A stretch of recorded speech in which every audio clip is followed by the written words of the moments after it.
여러분 안녕하십니까? 계속해서 원주에서 전해드립니다. 지난해 5월 국회를 통과한 강원특별법의 보다 구체적인 이행 내용이 담긴 개정안이 다음 달 8일 본격적으로 시행됩니다. 강원도는 개정안 시행에 앞서 산림, 환경, 농업, 군사 등 4개 분야에서 어떤 규제가 완화되는지, 지역이 어떻게 변화하고 발전할 수 있는지에 대해 도민들에게 설명하는 자리를 마련합니다. 동해안권 설명회는 27일 양양문화복지회관에서, 내륙권 설명회는 횡성군 문화예술회관에서 6월 3일에 열리고 강원도 관계자들의 설명을 먼저 듣고 질의응답이 진행됩니다. 강원특별법 전부 개정안의 핵심은 산림이용진흥지구, 농촌활력촉진지구, 환경영향평가, 군 유휴지 활용 등입니다.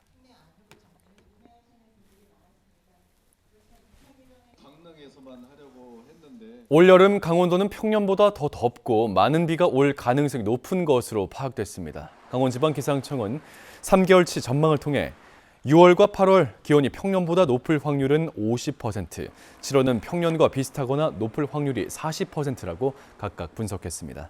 기상 관측이 시작된 1973년 이래 강원도의 폭염 일수는 매년 증가하는 추세고 강원 영서 지역은 4.8일이, 강원 영동 지역은 1.3일이 증가했습니다.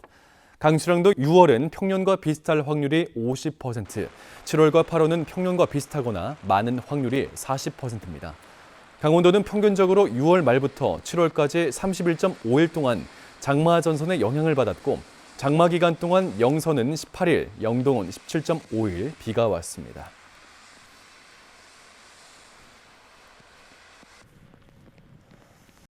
한국은행 강원본부가 지난달 강원 경제 수치는 3월과 비슷했지만 소비는 부진했다고 분석했습니다. 한국은행은 도내 화물차 통행량을 고려했을 때 제조업 생산은 식료품과 자동차를 중심으로 조금 늘었을 것으로 추정했고 도내 취업자 수는 지난달보다 2,000명 정도가 증가했다고 밝혔습니다.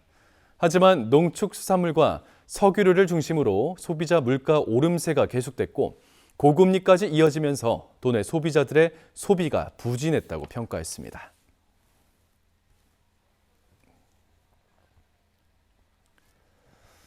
원주시 장애인 복지관이 식당, 카페, 영화관 등에 도입되는 전자 판매대 키오스크 사용을 어려워하는 장애인들이 익숙해질 수 있도록 자체 키오스크를 도입했습니다. 복지관은 무인 매점이 증가하면서 이용에 어려움을 겪고 있는 장애인들이 늘자 역량 강화를 위해 이달부터 1층 안내실에 키오스크를 설치하고 식비와 이용료를 받고 있습니다. 키오스크 주변에 도우미를 배치해 사용에 어려움을 겪는 장애인에게 이용법 교육도 병행합니다.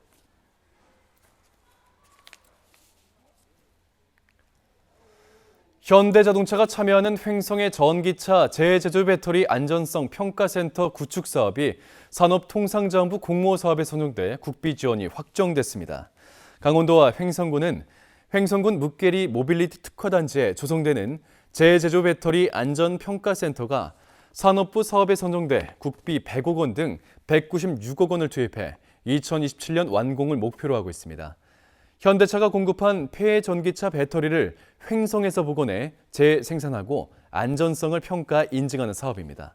그간 1,000만 원대인 새로운 배터리를 사용 후 50만 원에 매각했던 전기차 제조사들은 횡성에서 재생산 배터리의 안전성을 인증받게 될 전망입니다.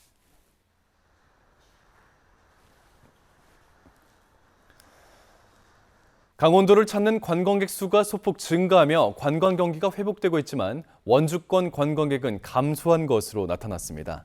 강원도가 발표한 올해 1분기 주요 관광지 방문객 통계 현황에 따르면 도내 18개 시군 주요 관광지 445곳을 찾은 관광객들은 1,765만 명으로 작년 같은 기간 대비 3.4% 증가한 가운데 원주시, 횡성군, 영월군이 포함된 원주권 방문객은 10.5%가 줄었습니다. 방문객 수 상위 관광지 10곳에 원주권에는 한 곳도 이름을 올리지 못했습니다.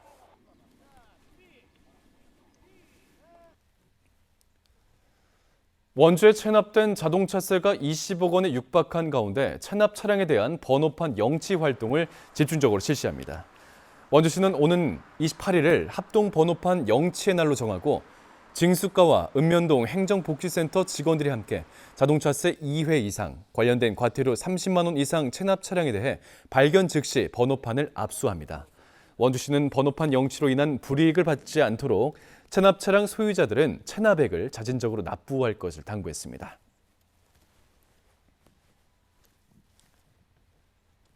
뉴스를 마칩니다. 고맙습니다.